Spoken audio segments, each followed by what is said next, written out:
하지만 이런 논리야말로 굉장히 이제 어리석은 건데 사실은 반대가 돼야죠. 여기 로마인들 말처럼 건강한 신체에 건강한 정신이 깃든다 해가지고 이제 체오프는 그 원문에서는 라틴어를 바로 가져오는데 자 라틴어는 못 읽겠네요.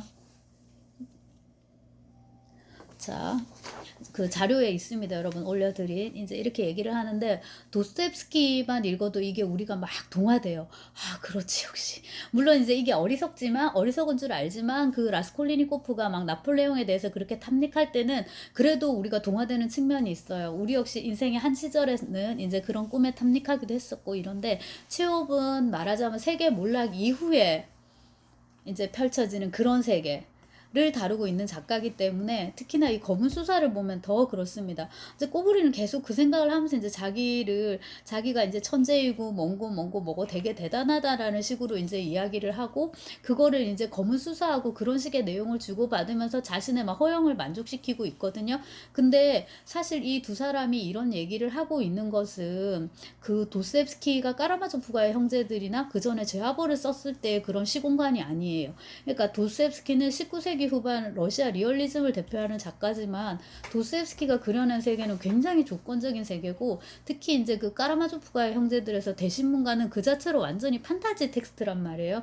그리고 이제 소설이 다루고 있는 사건 그 존속 사례, 친부 사례, 부친 사례라는 것 자체도 사실 일상생활에서 그렇게까지 우리가 흔히 볼 수 있는 거는 또 흔히 봐도 안 되고 그리고 아주 극적인 사건이란 말입니다. 반면에 체오프가 이 꼬브린이라는 주인공을 딱 갖다 놓은 것은 영지경영, 사과를 어떻게 키울지, 그 다음에 결혼을 할지 말지, 결혼을 하면 빨리 아들을 낳아야지 재산을 물려주고 만에 뭐 하는 이런 식의 굉장히 속된 이야기가 오가는 이제 그런 공간이란 말입니다.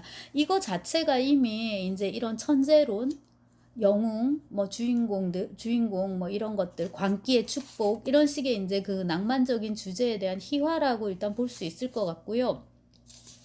꼬부리는 검은 수사의 환영을 보고 나서 뭐 너무 없대요. 아, 역시 나는 천재였어. 이렇게 정신분열까지 이러다니.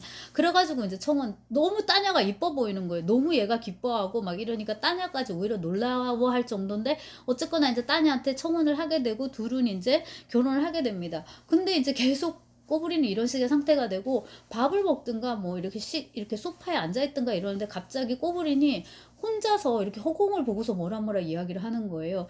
그거를 이제 따냐가 보게 되고 그 전까지도 눈치를 챘지만 이제 상태가 너무 심해지니까 이건 안 되겠다 이제 이렇게 되는 거예요. 근데 이 꼬부리는 축하해 주세요. 저 미친 것 같아요. 라고 직접 말하지는 않는데 진심으로 이렇게 생각해요. 이 말을 진짜 하고 싶은 진짜 목구멍까지 이 말이 이제 치밀어 이제 오르는 거죠. 근데 이제 말씀드렸듯이 이제 이런 이제 중증의 정신질환을 이제 앓게 됐기 때문에 꼬부리는 치료를 받습니다. 한참 이제 치료를 받고 도시에 살다가 다시 팔짱에 오면은 그 폐소치기 영지에 와가지고 있는데 지금까지 이제 치료를 받으면서 금주금년, 그전에는 술도 많이 먹고 담배도 많이 피웠거든요. 흡사 뭐야, 논문을 쓰기 위해서 담배를 피운다. 혹은 담배가 없으면 내가 책을 읽지 못하고 논문을 쓰지 못한다. 소설가는 뭡니까? 담배를 피우지 않으면 내가 소설을 쓰지 못한다. 그게 이제 담배의 핵심인데 계속 그 사람한테 이렇게 핵심적인 거를 막 찌르는 거죠. 뭐야, 너는 문학보다도 소설보다도 너의 건강이 더 중요하단 말이야. 막 이런 식으로 하면서 계속 담배를 끊지 못하게 하는데 그거를 우리가 이겨내야 됩니다. 지금 담배를 말씀드렸는데 이 담배 말고도 지금 이 꼬부린이 갖고 있는 이 생각 자체가 바로 그런 거거든요. 아무튼 이제 다시 돌아와서 금주에 금년에 그 다음에 이제 커피나 이런 거 홍차 같은 거 먹지 말고 뭘 마시라는 거예요. 우유, 생수 이런 거 우리 몸을 더 건강하게 해주는 그 다음에 밤에 깨어 있지 말고 그래서 그동안 이제 그 꼬부린이 습관적으로 해왔던 야밤의 연구 대신에 정확하게 하루에 딱 2시간만 노동을 하고 운동을 많이 하고 산책을 많이 하고 이제 이렇게 됩니다. 그렇게 해서 꼬부린이 이렇게 건강해져요. 이제 더 이상 수사가 나타나지 않는 거예요. 검은 수사가. 그래서 이 부분에서도 이제 체오프식 유물론을 우리가 볼 수 있는 거죠. 이 사람의 몸이라는 거 이러저러한 이제 뭐 수분과 뭐와 이런 요소로 이루어져 있고 이러저러한 매뉴얼에 따라서 진짜 요리의 그 레시피처럼 그거에 따라서 이렇게 하면은 아주 뭐 중증이 아닌 다음에는 다 어느 정도 이제 속의 성과를 거둘 수 있다라는 거를 이제 보여줍니다. 그래서 꼬부리는 건강해지고 정상의 범주에 들고 상식의 범주에 듭니다. 근데 뭐냐면은 보면 너무 싫은 거예요. 본인은. 그래서 여러분 축하드립니다. 금요일 이후에 내 몸무게가 또 1푼트 불었거든요. 이러고 막 너무 괴로워해요. 대체 왜 나를 치료했죠? 불화막칼륨, 무위, 온수욕, 감시, 물 한 모금과 뭐 이런 게 등등등등 막 이런 식으로. 그래서 옛날에는 되게 내가 똑똑했었는데 이제는 나는 너무 평범한 인간, 그야말로 중치가 돼버렸다 이러면서 막 너무 분하다고 막 옆에 있는 사람들을 막 이렇게 막 계속 막 못 살게 굽니다. 그래가지고 이제 결국에는 이혼하게 되는데요. 그 여기서 우리가 이제 생각하게 되는 게 옛날에 그 배부른 돼지냐 배고픈 소크라테스냐 이런 얘기를 좀 했던 것 같은데, 우리 모두의 꿈은 배부른 소크라테스입니다. 그죠? 배는 배대로 부르면서 머리는 또 머리대로 좋고, 난 뭔가 지적인 노동을 할 수 있고, 뭔가 창의적인 노동을 할 수 있는 이제 그런 직업군에 속하는 게 우리의 꿈인 거죠. 요컨대 배부른 이제 소크라테스인데, 여기 사실 그게 맞아요. 맞는데, 이제 여기서 내세우는 이분법은 이제 이것이고, 꼬부리는 뭐예요? 자기는 배고픈 소크라테스가 되고 싶었는데, 니네들 때문에 배부른 돼지가 됐다. 이러면서, 그것도 남 탓이라고 막 이런 식으로 이제 하고 결국에는 이제 이혼을 하게 됩니다. 그러고 이제 다른 사람하고 이제 결혼을 했는데 바르바란가 하는 이제 여주가 나옵니다. 또 다른 인물이 나오는데 어디 세바스토폴에 이제 호텔에 머무는 중이고 요양하기 위해서 얄타로 이제 떠나는 길입니다. 2살 연상의 바르바라 니콜라예브나와 결혼했다 돼 있네요. 근데 이제 이 바르바라 같은 경우에는 만약에 영화로 찍으면은 배우는 필요해요. 자고 있는 어떤 여자가 필요하거든요. 근데 대사도 하나도 없고 뭐 표정이나 이런 게 있지 않아요. 말씀드렸듯이 자고 있기 때문에.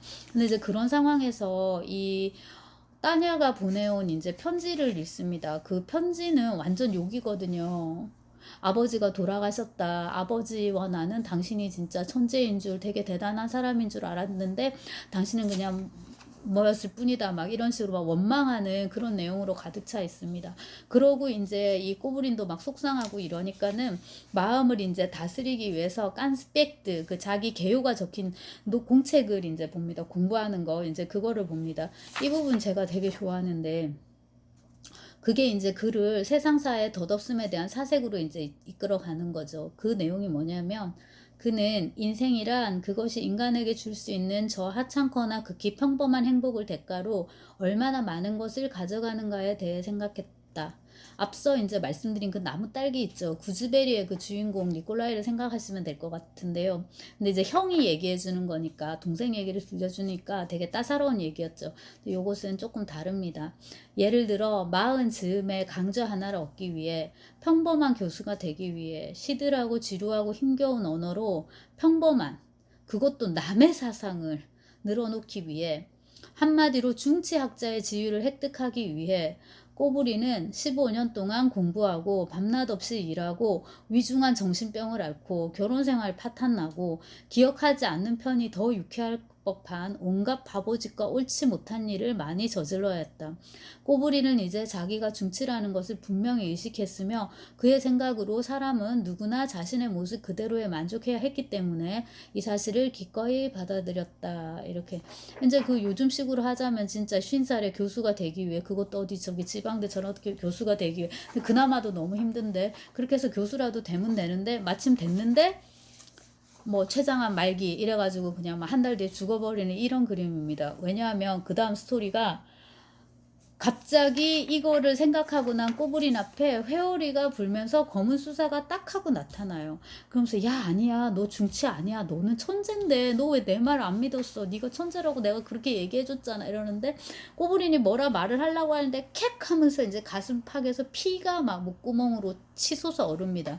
그리고 이제 그 순간 이제 죽을 것 같으니까 바르바라를 부르려고 하는데 입 밖으로 나오는 소리는 따냐인 거예요. 그리고 이제 의식이 이렇게 사라져 가는데 이러저러한 이제 생각들이 나면서 이 꼬부린하고 검은 수사 간의 대화가 이어질 법 하다가, 사실 이건 대화도 아니고 어리버리 하다가 그냥 이렇게 끊겨버리고 꼬불리는 죽습니다. 그리고 이제 그 열린 창문으로 이렇게 막 커튼이 날리겠죠 아마. 그리고 바닷바람이 막 들어오는 이 체오프식의 이제 마지막 풍경. 그러니까 모든 인간의 갈등을 덮어버리는 이 자연력, 요거를 이제 짧게 이렇게 자연 묘사를 딱 해주면서 이제 끝이 납니다. 예, 그런 소설이었고요. 이 소설을 다 읽고 나서 이제 처음 제가 이 소설을 읽을 때 굉장히 감동을 했었고 수업에도 한번 해봤는데, 수업 시간에 분위기가 그냥 쫙 가라앉는 게 있고요. 그다음에 이제 소설을 다 읽고 난 다음에 마지막에 이제 이런 질문을 던져봅니다. 꼬부리는 이제 자기가 되게 열심히 공부를 하고 이제 한다고 생각하는데 학자로 어쩌고 저쩌고 그리고 이번에 이제 강의를 배정받게 됐었거든요. 근데 몸이 안 좋았고 강의를 못 하고 얄타로 요양을 가는 거였는데 아까 그래서 말한 대로 40줄의 그 교수가 되기 위해서 내가 진짜 이 고생을 했나 막 이런 식입니다. 근데 본인이 막 되게 공부를 열심히 하고 막 배고픈 소크라테스 무슨 천재 연구자 막 이런 식으로 얘기를 하는데 꼬부리는 과연 천재였을까요, 여러분? 네. 어떻게 보면 이제 너무 쓸모없는 질문이기도 하고 유치한 질문일 수도 있는 것 같은데 그런 질문을 한번 던져볼 수 있겠습니다. 근데 천재고 나발이고 뭔가를 증명하기 위해서는 학문적 성취가 있어야 되는데 맨날 밤낮으로 공부한다고 하고 뭐 공부하니라 담배도 피우고 뭐 이렇게 한다고 막 고생한다고 막 술도 공부를 하는 사람 술을 근데 왜 마셔요? 아무튼 이제 그런 고생을 한다고 돼 있는데 중요한 건 뭐냐면 성취가 하나도 없다라는 거예요. 어쨌거나 학자는 학적인 성취로 말을 해야 되고 예컨대 작가는 자기가 쓴 글로 자기 자신을 이야기를 해야 되고 작곡가는 음악으로 화가는 그림으로 조각가는 조각으로 얘기를 해야 되는데 이 심리학 철학을 전공했다는 이 박사 꼬부리는 뭐 논문 한 장 뭐 책 하나 뭐 이런 게 없는 거예요. 그거를 직접 우리한테 내용으로 보여주지 않더라도 뭔가 간접적으로 이렇게 언급을 할 수 있잖아요. 뭐 그가 이런 논문을 써갖고 학술제 발표를 했는데 어떤 반응을 얻었다라든지 오히려 뺏소찍기의 경우에는 아까 말씀드린 무슨 안토노프인지 무슨 사과에 대해서 어쩌고 저쩌고 우리로 치면은 뭐 홍옥 뭐 사과의 무슨 뭐 특이성 뭐 이런 거란 말이에요. 그런 식으로 이제 공부라도 하고 성과가 있는데 이 녀석은 그런 것도 이제 없는 거란 말이에요. 그래서 과연 이제 그가 그 천재였든 말았든 그게 이제 중요한가 싶기도 하고 그다음에 이제 이 주인공이 워낙에 이제 그 문제에 탐닉했기 때문에 한번 이제 그거를 환기시켜 봤고 그래서 이제 굉장히 아이러니한 상황이 된다라는 게 하나가 있고요. 그다음에는 죽을 때 오히려 꼬부린 굉장히 자유로워 보인다. 이 자유란 무엇인가? 역시나 그 존재라는 굴레로부터의 어떤 본원적인 자유 그거를 말하는가 이제 싶기도 하고 자 이거를 이제 바르바라가 포착합니다. 바르바라 니콜라예브나가 잠에서 깨 병풍 뒤에서 나왔을 때 꼬부리는 입이 죽은 상태였고 그의 얼굴에는 지벽에 미소가 굳어 있었다. 아 이거 영화로 만들려면 배우도 한번 일어나야 되겠네요. 일어나가지고 이렇게 얼굴 한번 보여주고 어메 죽었네 이거 해줘야 되겠네요. 아무튼 이제 이렇게 제3자의 시선으로 이렇게 마지막에 꼬부린을 비춰주면서 이제 소설은 끝이 납니다. 그러니까 이제 그의 내적인 고뇌가 더 무의미해 보이는 것처럼 이제 그래서 비슷한 주제를 어쩌면 도스옙스키도 까라마조프가의 형제들에서 입안을 통해 다루었지만 완전히 다른 식으로 이제 접근하는 거고 그 다음에 이제 체홉이 이런 걸 썼으니까 이제 사람들이 너 야 괜찮냐 뭐 이렇게 물어보고 그랬죠. 그래서 이제 그 친구 수보린이 그 편집자 같이 이제 편지 주고받은 거에서 나는 정신적으로 건강한 것 같다. 뭐 사실 딱히 살고 싶은 생각은 없지만 뭐 아직 병은 아니다. 체홉이 이런 식의 말을 하고 그 다음에 뭐 이렇게 내가 뭐 지금 아파갖고 검은수사 이런 걸 썼다기보다는 그거는 어떤 음울한 생각도 없이 냉정한 사색에 따라 쓴 것이다. 이제 이런 표현을 쓰고요. 비슷하게 이런 꿈을 꾸었다고 들판을 가로지르는 검은수사의 꿈을 꿨을 뿐이다라고 가엾은 안톤 파블로비치는 다행히 아직 미치지는 않았고 저녁도 많이 먹고 그래서 꿈속에서 수도사들도 보기도 한다. 이제 이런 식의 편지를 썼는데 이제 그럼에도 불구하고 그 동시대인들의 뭐 자료 편지들 이런 걸 보면은 굉장히 이제 병적으로 예민해진 상태에서 체호프가 이거를 이제 쓴 거죠. 그래서 말은 이렇게 하지만 이게 이 말 속에는 체홉이 꿈꾸는 체홉 자신의 모습이 들어가는 거예요. 나는 막 이렇게 예민하고 정신질환을 앓을 만큼 이렇게 예민하고 막 이렇게 천재성에 탐닉하는 그런 작가가 아니야 라고 자기 자신을 내보이고 싶은 거잖아요.